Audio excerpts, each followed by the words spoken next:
వేడి వేడి అన్నంలోకి పచ్చడి వేసుకొని నెయ్యి వేసుకొని తింటే ఎంత బాగుంటుందో కదా.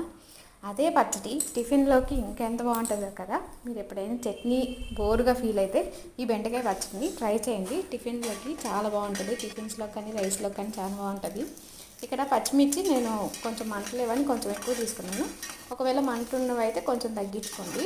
తర్వాత 5 బెండకాయలు, ఒక 2 టమాటాలను కడుగుతాం కదా, ఆ నూనె అంతా చెమ్మంతా పోయేంత వరకు నార్మల్గా వేయించుకోవాలి. తర్వాత కొంచెం ఒక 5 టేబుల్ స్పూన్ ఆయిల్ యాడ్ చేయండి.